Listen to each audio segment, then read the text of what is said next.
Pauwi na ako. Galing night out nang biglang umulan.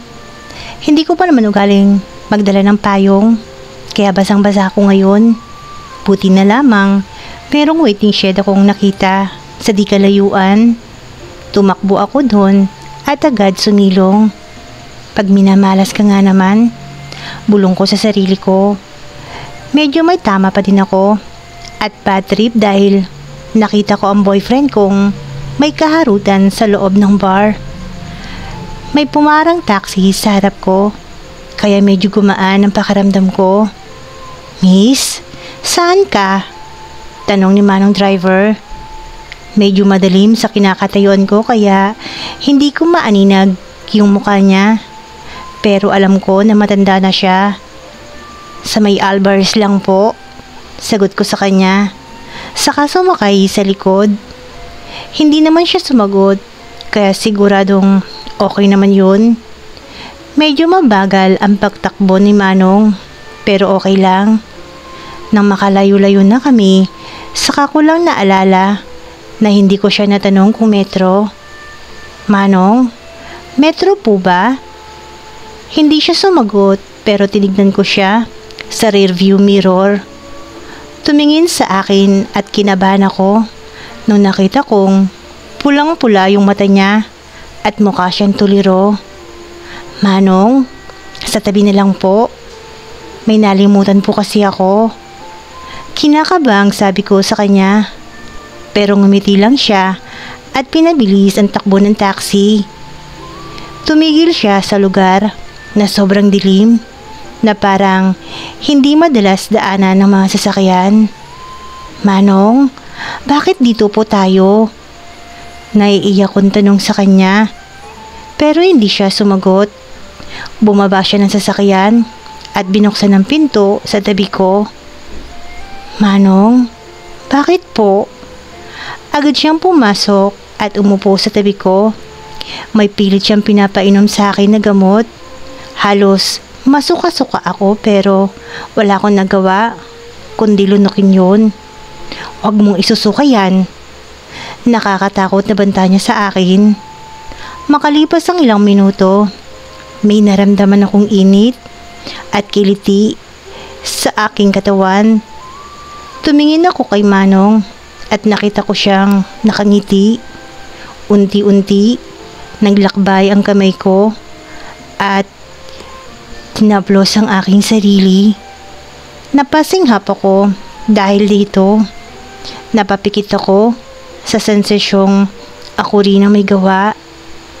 "Mukhang ready ka na, Miss Beautiful." Bulong niya sa tenga ko. Tila nawala ako sa sarili ko at di ko na nagawa pang pumalag. Ito yata yung epekto ng gamot na pinainom niya sa akin kanina. Parang tutulo na ang laway ko sa sobrang init na nararamdaman ko. Hinalikan niya ako sa tenga ko, papuntang pisngi, papuntang mga labi ko. Naghalikan kami. Bigla niyang hinaplos ang aking pinakatatago at tuluyan pa rin ang aming halikan. Amoy na amoy ang mabangong hininga niya na pinaghalong sigarilyo at alak. Nang unti-unti niya na akong natatanggalan ng damit, hindi ko pa rin mahanap sa katawan ko ang pagtutol. Yung kaninang kabang nararamdaman ko, napalitan ng pagnanasa at kagustuhang magpaangkin sa matandang nagpapainit sa akin ngayon. "Manong," sambit ko nang maramdaman ko ang kakaibang pagpapainit na ginagawa niya sa akin. Puro manong lang ang lumalabas sa bibig ko dahil sa kakaibang kiliting ibinibigay nito sa akin. Naramdaman ko ang excitement, kaya agad kong sinang-ayunan ang gusto niyang maganap sa amin. Nanlaki ang aking mga mata nang makita ko kung gaano ka-gifted ang mamang driver na to. Wala pa akong naangkin na umuwing malungkot, iha. Nakangising sambit niya sa akin. At dito na naganap ang pagbibigay ko ng sarili kay mamang driver. Enjoy naman ang matanda dahil nakuha niya ako nang walang pagtutol. Ako naman, hindi ko kayang ipaliwanag kung bakit napapayag niya ako na magpaangkin sa kanya. Iba ang aking nararamdaman. Sobrang pagnanasa at excitement ang nararamdaman ko na mga sandaling yun. Hingal, pagod, nang marating namin, nang sabay ang rurok ng kasiyahan. At matapos ang sandaling iyon, ngumiti siya sa akin at lumabas ng taxi. Bumalik na siya sa manibela at pinaandar ang makina. Nanatili akong nakahiga sa likod dahil sa sobrang pagod na naramdaman ko. Pinaandar niya ang taxi at hindi ko alam kung saan kami pupunta ngayon. Huwag kang mag-alala, miss. Ipapatikin ko sa'yo ang iba ko pang kasamahan. Nanlaki ang aking mga mata sa aking narinig. Kahit pagod, agad akong nag-ayos ng sarili. Kahit umaandar ang sasakyan at tinihintay na makarating kami sa destinasyon. Huminto ito sa isang luma na bahay at doon parang may mga lalaking nagiinuman. Ito na ba ang sinasabi niyang mga kasamahan na titikim sa akin?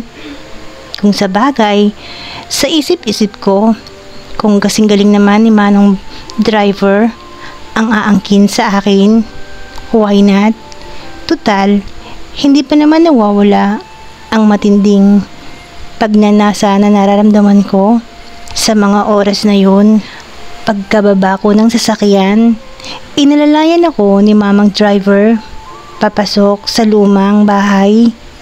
At dito nakita ko ang 4 na lalaking nagiinuman. Napakasaya ng kanilang muka nang makita ko. At ito ang gabing hindi ko malilimutan dahil halinhinan silang inangkin ako. Masasabi kong mahuhusay silang umangkin kahit na may mga edad na sila. Huling-huli nila ang aking kahinaan dahil na rin sa sobrang kapaguran ko.